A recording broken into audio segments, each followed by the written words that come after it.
Assalamualaikum warahmatullahi wabarakatuh. Innal hamdalillah wassalatu wassalamu ala Rasulillah. Allahumma salli ala sayyidina Muhammad wa ala ali sayyidina Muhammad. Bersama-sama kita muliakan Al-Mukarram Al-Ustadz selaku pembimbing dalam mata kuliah Ingkar Sunnah dan para sahabat yang sama-sama kami banggakan. Kami selaku dari kelompok 12 ingin mempresentasikan makalah kami yang berjudul Ingkar Sunnah di Indonesia.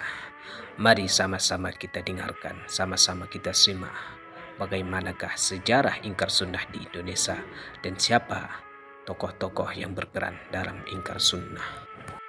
Sejarah Ingkar Sunnah di Indonesia. Paham ingkar sunnah muncul di Indonesia secara terang-terangan kira-kira terjadi pada tahun 1980-an, persisnya menurut Subran Rahman, seorang peneliti pemikiran ingkar sunnah dan dosen IAIN Jambi, pada tahun 1982 sampai tahun 1983. Tetapi bukti menunjukkan bahwa pada tahun 1981 paham ini sudah ada seperti yang terjadi di Bogor, pimpinan oleh Haji Endi Suradi, dan tahun 1982 aliran sesat yang diajarkan Haji Sadwani asal kelahiran Pasar Rumput itu sudah berlangsung sejak November tahun 1982. Kemungkinan besar jauh sebelum itu sudah ada penyebarannya secara sembunyi-sembunyi seperti yang dilakukan oleh orientalis di Indonesia, Sauk Horwich. Buku-buku orientalis atau kaki tangannya sudah bertebaran jauh sebelumnya. Indonesia memang menjadi sasaran gerakan modern ingkar sunnah setelah India dan Mesir. Dalam sejarah penetesan ingkar sunnah era modern di India dalam rangka melemahkan semangat jihad umat Islam dengan menghancurkan Islam dari dalam melalui ide-ide kaum imperialis Inggris bekerja sama dengan para tokoh-tokoh Islam India yang komparatif. Kemudian dikembangkan lagi melalui pemikiran orientalis yang bertebaran di Mesir karena mereka tahu benar bahwa Mesir adalah pusat informasi dunia Islam, baik bagi yang berkedok research ilmiah yang dituangkan ke dalam buku-buku mereka maupun berhadapan langsung dengan para mahasiswa maupun dosennya melalui pengajaran di Al-Azhar Mesir. Gerakan pemikiran modern ingkar sunnah di Indonesia menjadi target mereka setelah Mesir karena Indonesia berpenduduk mayoritas Islam terbanyak di seluruh dunia Islam. Sekitar tahun 1980-an, paham pemikiran modern ingkar sunnah Indonesia bergerak di beberapa tempat dan pada tahun 1983 sampai tahun 1985 mencapai puncaknya sehingga menghebohkan masyarakat Islam dan memenuhi halaman berbagai harian koran dan majalah. Pusat pergerakan mereka di Jakarta yang mendominasi jumlah pembawanya yang mayoritas, kemudian di Bogor, Jawa Barat, Tegal, Jawa Tengah, dan Padang, Sumatera Barat. Penyebaran paham pemikiran modern ingkar sunnah melalui berbagai cara, di antaranya ada yang melalui pengajian di berbagai masjid, diktat tulisan tangan, ceramah melalui kaset dan buku. Banyak di antara umat Islam yang terbawa dan terpengaruh pemahaman tersebut, baik sebagai tokoh, pembantu dan pengikut, di antaranya Lukman Saad atau Dirut PT Gali Indonesia, Mawardi Saad, Edria Samora, Boni Alamsah, ketiganya karyawan PT Galia Indonesia, Ansor W. Agen, Husni Nasution, Imran Nasution, Ali Sarwani Bashir, Zainal Arifin, Muhammad Umar, Sekretaris BPMI. Paham ingkar sunnah di Indonesia terlarang beredar dengan terbitnya keputusan Mahkamah Agung RI nomor KF 169 garis miring J.A garis miring 9 garis miring 1983 dan nomor KEF 059 garis miring J.A 3 garis miring 1984. Namun paham ini masih tetap eksis pada masa berikutnya sampai sekarang. Terkadang masih muncul paham ini secara sembunyi di berbagai media, baik buku, koran, bulitan, dan lain-lainnya. Tokoh-tokoh ingkar sunnah di Indonesia beserta ajaran pemikirannya. Tokoh-tokoh ingkar sunnah yang terkenal di Indonesia ada beberapa tokoh, yakni yang pertama, Insinyur Muhammad Irham Sutarto. Beliau merupakan ketua dari kelompok Serikat Buruh Perusahaan Unilever Indonesia di Cibubur, Jawa Barat. Beliau juga dikenal sebagai pimpinan dari golongan ahli Quran atau Quraniyun. Di samping itu juga, beliau dikenal sebagai penggagas adanya aliran paham ingkar sunnah pasca kemerdekaan Indonesia bersama Abdurrahman Nazwar Syamsu dan Dalimi Lubis. Di antara ajarannya yang terkenal yaitu yang pertama, keterangan Al-Quran itu ada dalam Al-Quran itu sendiri. Jadi menurut beliau, tidak perlu kita menggunakan sunnah untuk menjelaskan Al-Quran.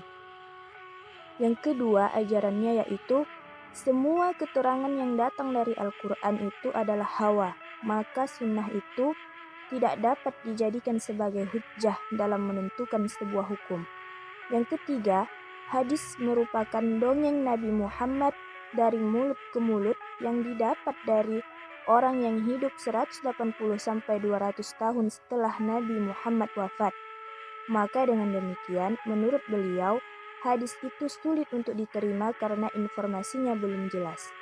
Yang keempat, menurut beliau bahwa Rasulullah itu tidak mempunyai hak dalam memerintah masalah agama.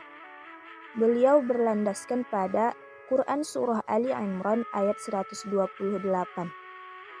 Yang kelima, semua manusia pernah tersesat sebelum mendapatkan wahyu dan termasuk juga Nabi Muhammad Sallallahu Alaihi Wasallam. Beliau berlandaskan pada Quran Surah Al-Baqarah ayat 198. Yang keenam, tidak ada alasan untuk taat dalam arti sebenarnya kepada Allah dan Rasulullah. Karena Allah itu gaib sedangkan Rasulullah telah wafat. Yang ketujuh, Al-Quran merupakan ucapan Allah dan Rasulnya. Maka dengan mentaati atau menjalankan kehidupan sesuai dengan Al-Quran pun sudah merupakan arti taat kepada Allah dan Rasulnya. Tokoh yang kedua yaitu Abdurrahman. Beliau adalah seorang mantan Persatuan Islam yang pada saat itu berusia 30 tahun pada tahun 1983. Beliau merupakan salah satu pemimpin Masjid Asy-Syifa di Rumah Sakit Pusat Cipto Mangunkusumo. Di antara ajaran ingkar sunnah yang dipegangnya adalah yang pertama, tidak adanya azan dan iqamat pada saat akan melaksanakan sholat wajib. Yang kedua, seluruh sholat wajib masing-masing hanya dikerjakan 2 rakaat saja. Yang ketiga, puasa Ramadan hanya dilaksanakan bagi yang melihat bulan saja. Beliau berlandaskan pada Quran Surah Al-Baqarah ayat 185 yang artinya, karena itu, barang siapa di antara kamu hadir di negeri tempat tinggalnya di bulan itu, maka hendaklah ia berpuasa pada bulan itu. Jadi, mereka memahami ayat ini bahwa yang wajib berpuasa adalah yang melihat bulan saja. Bagi yang tidak melihatnya, maka tidak diwajibkan berpuasa. Sehingga pada akhirnya, mereka semua tidak ada yang berpuasa karena mereka tidak melihatnya. Tokoh yang ketiga yakni Dalimi Lubis dan Nazwar Syamsu. Di antara ajaran-ajaran ingkar sunnah mereka yakni yang pertama, hadis yang palsu dan dipalsukan. Menurut mereka, sebagian besar hadis itu palsu dan dipalsukan. Maka timbullah pertentangan atau khilafiyah di antara masyarakat Islam. Yang kedua, Ahlus Sunnah wal Jamaah itu hanya penamaan saja. Orang-orang Islam tidak dapat data pasti tentang mereka. Yang ketiga, menurut mereka adalah manusia pertama bukanlah laki-laki dan bukan Adam, melainkan seorang wanita yang tidak diketahui namanya. Manusia pertama itu tidak dijadikan dari tanah, melainkan dari meteor. Kemudian ia melahirkan seorang anak laki-laki dan kemudian kawin dengan anaknya itu. Mereka berdiam di planet Muntaha dan berkembang biak di sana, sehingga suatu saat Tuhan memindahkan sepasang dari mereka ke bumi dan seterusnya. Tokoh keempat yakni As'ad bin Ali Baisa. Beliau merupakan seorang yang berketurunan asli bangsa Arab.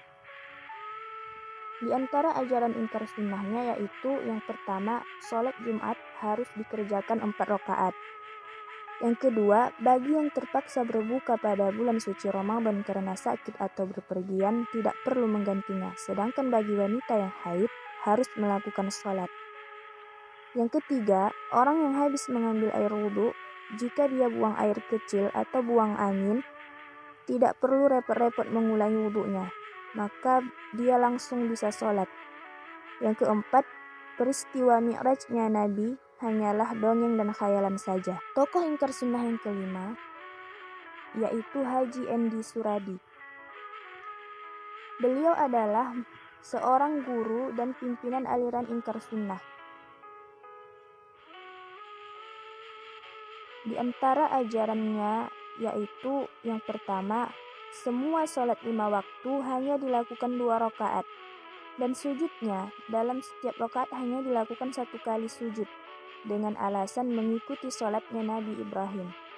Yang kedua, Nabi Muhammad pun sholatnya mengikuti cara Nabi Ibrahim dengan berpedoman pada dalil Al-Quran Surah An-Nisa ayat 101-103. Yang ketiga, rukun Islam yang 5 itu tidak berfungsi apa-apa. Yang penting adalah pemahaman kita terhadap Al-Quran, karena Al-Quran sudah mencakup segalanya.